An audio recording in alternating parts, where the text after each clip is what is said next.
Hi നമസ്കാരം. True ലെൻസിന്റെ എല്ലാ പ്രേക്ഷകർക്കും സ്വാഗതം. ഞാനിപ്പോൾ നിൽക്കുന്നത് കൽപ്പറ്റ എൽസ്റ്റൺ എസ്റ്റേറ്റിലെ മുണ്ടക്കൈ ചൂരൽമല ഉൾപ്പെടുന്ന ദുരന്തബാധിതർക്കായി നിർമ്മിക്കുന്ന ടൗൺഷിപ്പ് ഭൂമിയിലാണ്. ഇവിടെ വീടുകളുടെ നിർമ്മാണം ദ്രുതഗതിയിൽ പുരോഗമിക്കുകയാണ്. ഇന്ന് റവന്യൂ മന്ത്രി കെ രാജൻ സ്ഥലത്തെത്തി നിർമ്മാണ പ്രവർത്തനങ്ങൾ വിലയിരുത്തിയിരുന്നു. നമുക്ക് ദൃശ്യങ്ങളിൽ കാണുന്നത് മാതൃകാ വീടാണ്. മാതൃകാ വീടിന്റെ നിർമ്മാണം പൂർത്തീകരിച്ചു. അതിനുശേഷം ഗുണഭോക്താക്കൾ ഈ വീടുകളെല്ലാം തന്നെ കണ്ടു പരിശോധിച്ചു, അതിന് വിലയിരുത്തലുകൾ നടത്തിയതിനു ശേഷം ഇപ്പോൾ വളരെ വേഗത്തിൽ വീടുകളുടെ നിർമ്മാണം പുരോഗമിക്കുന്ന കാഴ്ചയാണ് കാണുന്നത്. ദ്രുതഗതിയിലാണ് നിർമ്മാണ പ്രവർത്തനങ്ങൾ നടക്കുന്നത്. നിലവിൽ 10ഓളം വീടുകളുടെ കോൺക്രീറ്റ് പ്രവർത്തനങ്ങൾ പൂർത്തീകരിച്ചിട്ടുണ്ട്. അതിനുശേഷം 16-ാം തീയതി മുതൽ ദിവസവും 10 വീട് എന്ന നിലയിൽ കോൺക്രീറ്റ് പ്രവർത്തനങ്ങൾ നടത്താനാണ് ഊരാളുങ്കൽ ലേബർ സൊസൈറ്റി തീരുമാനിച്ചിരിക്കുന്നത്. ഏതായാലും മന്ത്രി രാജൻ ഇന്ന് സ്ഥലം സന്ദർശിച്ച് വേണ്ട നിർദ്ദേശങ്ങളൊക്കെ തന്നെ നൽകിയിട്ടുണ്ട്. ഡിസംബർ മാസത്തിനുള്ളിൽ തന്നെ വീടുകളുടെ നിർമ്മാണം പൂർത്തീകരിച്ച ഗുണഭോക്താക്കൾക്ക് നൽകുക എന്നതാണ് സർക്കാർ ലക്ഷ്യമിടുന്നത്.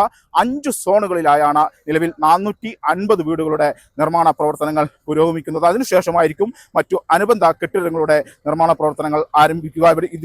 ഈ ടൗൺഷിപ്പിലേക്കുള്ള പ്രധാനമായ റോഡും അതോടൊപ്പം തന്നെ 5 ഉപറോഡുകളുടെയും നിർമ്മാണവും ആരംഭിച്ചിട്ടുണ്ട്. വളരെ വേഗത്തിൽ ദ്രുതഗതിയിൽ തന്നെ നിർമ്മാണങ്ങൾ പൂർത്തീകരിച്ച വീടുകൾ വളരെ വേഗത്തിൽ ഗുണഭോക്താക്കൾക്ക് നൽകുക എന്നതാണ് സർക്കാർ ലക്ഷ്യമിടുന്നത്. നേരത്തെ മഴയടക്കമുള്ള കാലാവസ്ഥ പ്രതികൂലമായ ഒരു സാഹചര്യം ഉണ്ടായിരുന്നു. അതുകൊണ്ട് തന്നെ നിർമ്മാണ പ്രവർത്തനങ്ങൾക്ക് വേഗത കുറയുന്ന ഒരു സാഹചര്യം ഉണ്ടായിരുന്നു. ഏതായാലും ഇതിനുശേഷം ഇപ്പോൾ നിലവിൽ 550ഓളം തൊഴിലാളികൾ ഇവിടെ ജോലിയെടുക്കുന്നുണ്ട്. 2 ഷിഫ്റ്റുകളിലായാണ് പ്രവർത്തനങ്ങൾ പുരോഗമിക്കുന്നത്. നൈറ്റ് ഷിഫ്റ്റ് ഉൾപ്പെടെയുള്ള പ്രവർത്തനങ്ങൾ നടത്തി വളരെ വേഗത്തിലാണ് വീടുകളുടെ നിർമ്മാണം പൂർത്തീകരിക്കുന്നത്. നിലവിൽ വരും ദിവസങ്ങളിൽ നിരവധിയായ വീടുകൾ കോൺക്രീറ്റ് പ്രവർത്തനങ്ങൾക്ക് തയ്യാറെടുത്ത് കഴിഞ്ഞിരിക്കുകയാണ്. വളരെ വേഗത്തിൽ നിർമ്മാണങ്ങൾ പൂർത്തീകരിച്ച ഈ വർഷം അവസാനിക്കുന്നതോടുകൂടി തന്നെ വീടുകളെല്ലാം തന്നെ ഗുണഭോക്താക്കൾക്ക് നൽകുക എന്നതാണ് സർക്കാർ ലക്ഷ്യമിടുന്നത്. അതിൻ്റെ സമയബന്ധിതമായ പ്രവർത്തനമാണ് ടൗൺഷിപ്പ് ഭൂമിയിൽ നടക്കുന്നത്. ഏതായാലും റവന്യൂ മന്ത്രി പറഞ്ഞതുപോലെ തന്നെ 450 വീടുകളും ഈ ഡിസംബർ മാസത്തിനുള്ളിൽ തന്നെ പൂർത്തീകരിച്ച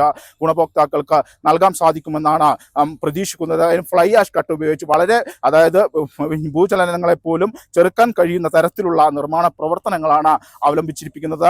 ഫുള്ളായും കോൺക്രീറ്റ് ബീമുകൾക്കുള്ളിൽ ഉയർന്ന വീടിൽ പിന്നെ ഫ്ലൈ ആഷ് കെട്ട നിർമ്മിച്ചാണ് ചുമരുകൾ നിർമ്മിക്കുന്നത്. അത്തരത്തിൽ വളരെ ബലമുള്ള വീടുകൾ തന്നെയാണ് 450 വീടുകളുമായി ഈ ടൗൺഷിപ്പ് ഭൂമിയിൽ നിർമ്മിക്കുന്നത്. ഏതായാലും ദുരന്തബാധിതരെ ചേർത്ത് നിർത്തുക എന്നതാണ് സർക്കാർ ലക്ഷ്യമിടുന്നത് എന്നാണ് റവന്യൂ മന്ത്രി പറഞ്ഞത്. അതുപോലെ തന്നെ സമയബന്ധിതമായി തന്നെ ഈ 450 വീടുകളും പൂർത്തീകരിച്ച ഈ ഡിസംബർ മാസത്തോടു കൂടി തന്നെ വീടുകളെല്ലാം തന്നെ ഗുണഭോക്താക്കൾക്ക് നൽകാൻ തന്നെയാണ് സർക്കാർ തീരുമാനിച്ചിരിക്കുന്നത്. ഏതായാലും ദുരന്തം കഴിഞ്ഞ് 1 വർഷം പിന്നിടുമ്പോൾ അത് വളരെ വേഗത്തിൽ തന്നെ വീടുകളുടെ നിർമ്മാണം ആരംഭിച്ചു. കൽപ്പറ്റ എൽസ്റ്റൺ എസ്റ്റേറ്റിലാണ് ഈ ടൗൺഷിപ്പ് ഭൂമിക്കായി ഭൂമി ഏറ്റെടുത്തത്. അതിനുശേഷം നിർമ്മാണ പ്രവർത്തനങ്ങൾ ആരംഭിച്ചു. നിലവിൽ 10ഓളം വീടുകളുടെ കോൺക്രീറ്റ് പ്രവർത്തനങ്ങൾ പൂർത്തിയായിട്ടുണ്ട്. ഡിസംബർ മാസത്തോടു കൂടി തന്നെ മുഴുവൻ വീടുകളുടെയും നിർമ്മാണം പൂർത്തീകരിച്ച ഗുണഭോക്താക്കൾക്ക് നൽകും എന്ന് തന്നെയാണ് സർക്കാർ അറിയിച്ചിരിക്കുന്നത്.